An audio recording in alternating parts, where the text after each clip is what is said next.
Magandang araw sa inyong lahat. I'm Resty Domingo. We will continue our lessons about the two resurrections and the two judgments, part 2. Ito uli yung outline ko. Ito yung outline ko sa buong hanggang part 4. Kaya hindi ko na ito babasahin. Kailangan manood kayo para masundan nyo, maintindihan nyo ang aking pinapaliwanag. Okay, sa part 1 ay pinaliwanag ko yung first resurrection na merong 3 stages. Sa ngayon, yung sa part 2 dito ngayon, pag-uusapan natin yung second resurrection. And then sa part 3, yung judgment seat of Christ, and part 4, the great white throne. Kung naalala nyo, dun sa part 1, pinag-aralan natin yung 3 stages ng first resurrection. Itong diagram na ito, na galing kay Clarence Larkin, ito merong number 1, 2, and 3 na kulay blue. Okay? Yan yung 3 stages ng first resurrection. Mapapansin mo sa diagram na ito na putol siya. Kasi mga oval shape, the present era, 7 years tribulation period, tsaka yung millennium, 1,000 years. No? Hindi buo yung oval, putol siya. Tutuloy natin yan para ipakita ko sa inyo yung buong diagram nitong the two resurrections. Ito na yung buong diagram ni Clarence Larkin patungkol sa the first and second resurrections. Pansin nyo yung present era, 7 years tribulations, at saka yung 1,000 years millennium reign of Christ na dito yung present era, bilog na siya, hindi na siya oval, di ba? Tsaka yung 7 years. Kasi doon sa unang diagram, ini-stretch ko lang yun kung kaya naging oval shape siya. Dito bilog na siya. Tapos, nagkaroon na ng new earth. Bilog din yung new earth, no? Yung diagram niya. And then yung sa gitna, yung 1,000 years millennium, oval shape siya. Okay, para siyang arena o parang track and field. Kaya ang title na itong aking lesson is The Two Resurrections and the Two Judgments. Dahil itong diagram na ito ay kombinasyon siya na mapansin nyo sa bandang itaas, sa upper left side, nakasulat Judgment Seat of Christ. Okay? And then sa right side naman, merong bilog doon na nakalagay Great White Throne Judgment. Okay? Na ito ay kombinasyon ng judgment at saka ng resurrection. Itong diagram na ito. So, malawak itong ating pag-aaral dahil ang pag-aaralan natin dito ay mga prophecies na mangyayari sa future. At itong diagram na ito yung mangyayari sa hinaharap na nakarecord sa Book of the Bible, sa New Testament, sa Book of Revelation, karamihan yung mga verses na pag-uusapan natin. Mapapansin nyo sa diagram na ito ay merong rectangular round na kulay blue. Okay? Rectangle siya pero yung mga kanto niya pabilog, kurbado, kung kaya rectangular round yan. Dalawa yan. Dun sa kaliwa at sa kanan. Okay? Yung first resurrection nasa kaliwa at nasa kanan yung second resurrection.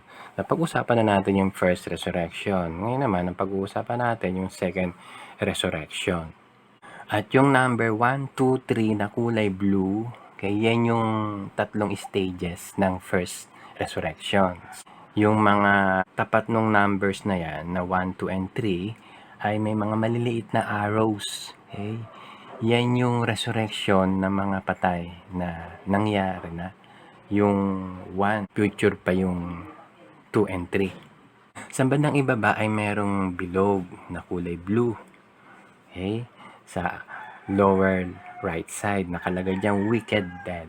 Ito na yung second resurrection, itong wicked dead na ito. Itong wicked dead na to, ito yung resurrection ng mga unjust na mga tao na hindi nagsisi ng kanilang mga kasalanan. Okay? At mapapansin nyo, yung mga maliliit na arrows, paakyat yung mga arrows papunta dun sa Great White Throne Judgment. Na itong Great White Throne Judgment na ito ay pag-uusapan natin sa part 4. Okay? Na itong mga wicked dead, sila ay haharap sa Diyos para husgahan dun sa Great White Throne. Sabi sa Revelation chapter 20 verse 5, "But the rest of the dead lived not again until the 1,000 years were finished. This is the first resurrection." So, second resurrection na itong nangyari dito sa resurrection of the wicked. In Revelation chapter 20 verse 12, ang sabi, "And I saw the dead, small and great, stand before God, and the books were opened, and another book was opened, which is the book of life. And the dead were judged out of those things which were written in the books according to their works." Okay? Pag-usapan lang natin muna dito yung sinasabing, "And I saw the dead." Yung dead na tinutukoy dito, yung mga unjust people na mga tao na hindi nagsisi ng kasalanan at sila ay haharap sa Diyos.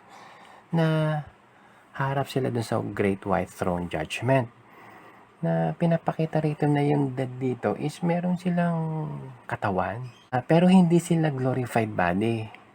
Hindi incorruptible body. Na katulad ng sa mga dun sa first resurrection. Hindi, dito para siyang zombie. Kaya nga merong zombie apocalypse. Yan ang dating doon sa harapan ng Diyos. Itong mga unjust people na hindi nagsisi ng kanilang mga kasalanan.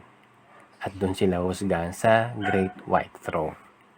Balik tayo dun sa number 1, 2, and 3 na kulay blue. Yung number 1, ang event dito ay nung si Kristo ay namatay na pa ako sa krus at siya ay nag-resurrect. Yung number 2 naman, ito yung rapture na sa future pa mangyayari. Subalit, talagang imminent na or malapit na dumating ang Panginoon dahil sa mga signs of the times. Okay? Rumors of war, pestilence, di ba? May COVID-19 tayo at marami pang pagputok ng bulkan. Yan, nangyayari na sa panahon natin. After that ay magkakaroon ng 7 years tribulations. After ng 7 years tribulation period, dito sa number 3 na kulay blue, dito may event na magkakaroon ng gera doon sa Battle of Armageddon. Na dito ay bababa ang Panginoong Jesucristo at may kipagdigma doon sa kampon ng demonyo. So dito mag-i-start after ng gera ng Battle of Armageddon. Dito na mag-i-start yung 1,000 years millennium reign of Christ. After ng millennial reign of Christ ay magkakaroon uli ng event, magkakaroon ng gera. Ang pangalan Gog and Magog. Okay? After ng gera na yan, saka magkakaroon ng Great White Throne Judgment. At pagkatapos ng Great White Throne Judgment, ay doon na magkakaroon ng New Heaven and New Earth. Yung bilog dun sa bandang kanan, yun na yung eternity na makapiling natin ng Panginoong Diyos doon sa langit, doon sa mga tunay na mananampalataya ng Panginoong Jesucristo. Pag-usapan naman natin yung bottomless pit kasi malaki yung relasyon nito sa millennial reign of Christ. Okay? So, tingnan natin dun sa Revelation chapter 9 verse 1 to 3 na babanggit dito yung bottomless pit. Okay? "And the fifth angel sounded, and I saw a star fall from heaven unto the earth, and to him was given the key of the bottomless pit. And he opened the bottomless pit, and there arose a smoke out of the pit, as the smoke of a great furnace. And the sun and the air were darkened by reason of the smoke of the pit. And there came out of the smoke locusts upon the earth, and unto them was given power as the scorpions of the earth have power." So may lalabas na halimaw, mga halimaw, okay? Itong locust na ito, balang to sa Tagalog, mga halimaw kasi parang scorpion daw itong balang na ito na hindi sila kakain ng mga halaman, ng mga puno, kundi yung mga tao lang yung kanilang pepestehin. Yung kakagatin ng mga locust na ito, ng mga balang na ito, ay yung mga taong hindi sumasampalataya sa Diyos. Sinasabi dun sa verse 4, "Those men which have not the seal of God in their foreheads." Unsaved people na lumalaban sa Diyos. Okay? At sila ay kakagatin pero hindi sila mamamatay. Sila ay mangingisay siguro within 5 months. Ganun katagal. Darating ang panahon na hahanapin nila yung kamatayan, pero hindi dumarating yung kamatayan. Parang lumakas yung immunity ng tao sa kamatayan, na nagdurusa ka. Kapag nakagat ka, 5 buwan kang magdurusa sa sakit. Itong mga locust neto ay meron silang hari na sinasabi rito sa Revelation chapter 9 verse 11. And they had a king over them, which is the angel of the bottomless pit, whose name in the Hebrew tongue is Abaddon, but in the Greek tongue hath his name Apollyon. Itong Abaddon na to or si Apollyon, ito ay, ang ibig sabihin nito, destroyer, no? Siya din yung Diablo. Siya si Satan na nakalabas doon sa bottomless pit. Itong event na ito ay mangyayari sa second part ng tribulation period.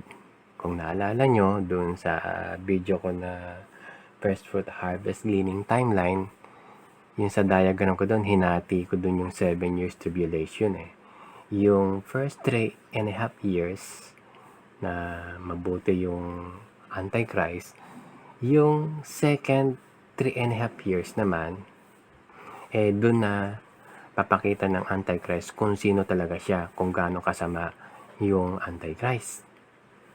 And then, dito lilitaw itong locust na to at saka yung kanilang hari, na kung saan ito mismo ay sinapian ng espiritu ng Diablo. Maraming beast dito sa Revelation, di ba? Meron tinatawag na the number of the beast, okay? Na yung tinutukoy dito is the Antichrist. Okay? Etong beast na sinasabi sa Revelation chapter 19 verse 19 to 20, sasaniban to ng Diablo Sinasabi rito, and I saw the beast and the kings of the earth and their armies gathered together to make war against him that sat on the horse and against his army. And the beast was taken, and with him the false prophet that wrought miracles before him, with which he deceived them that had received the mark of the beast, and them that worship his image. These both were cast alive into the lake of fire, burning with brimstone. To make it simple, na maraming beast na halimaw o dragons na ginagamit ng Diablo para siya makipagdigma sa Panginoong Hesukristo. Okay? Doon sa Battle of Armageddon, nakipagdigma ang Diablo at siya ay matatalo ng Panginoong Hesukristo. Okay? At siya ay kukulong doon sa bottomless pit for 1,000 years. At ito yung sinasabi sa Revelation chapter 20 verse 1 to 3. And I saw an angel come down from heaven, having the key of the bottomless pit and a great chain in his hand.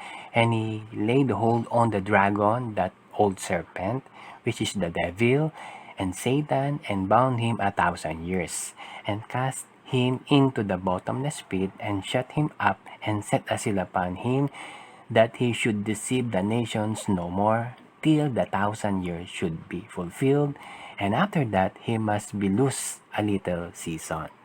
Magkakaroon ng kapayapaan, reign of righteousness for 1,000 years, habang si Satan ay nakakulong ng 1,000 years. Doon sa bottomless pit ay maghahari ang Panginoon Kristo, yung millennial reign of Christ. Okay? For 1,000 years na kasama ng mga anak ng Diyos na maghahari sa lupa dito sa mundo. Okay? After 1,000 years, papakawalan uli si Satan. Okay? Yun ang masama na mangyayari doon. Papakawalan uli si Satan. So, magkakaroon uli ng kaguluhan sa mundo. So, dito magkakaroon uli ng gera. Yung tinatawag na Gog and Magog na sinasabi sa Revelation chapter 20 verse 7 to 8. And when the 1,000 years are expired, Satan shall be loosed out of his prison, and shall go out to deceive the nations which are in the 4 quarters of the earth, Gog and Magog, to gather them together to battle, the number whose is as the sand of the sea. dito sa gera sa Gog and Magog at siyempre matatalo si Satan sa pakikipagdigma sa Panginoon Kristo. At after ng digmaang ito, dito na magkakaroon ng resurrection of the dead. At itong mga dead na ito ay yung mga kaluluwa na magkakaroon sila ng katawan at haharap sila sa Great White Throne Judgment. So after ng Great White Throne Judgment, sila ihusgahan at sila na mahusgahan ay itatransfer doon sa Lake of Fire. Kasama dito yung Diablo, kasama rito si Satan na mahusgahan na mapupunta doon sa Lake of Fire. Yung Lake of Fire nito yung picture dun sa ilalim sa lower right side, okay?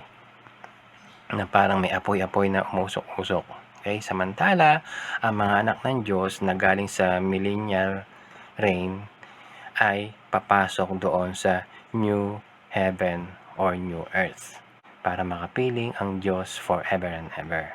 Yun lang muna po mga kaibigan, mga kapatid. Sa next part, sa part 3 ay pag-uusapan naman natin yung the judgment seat of Christ. Maraming salamat. Pagpalain tayo ng ating Panginoon.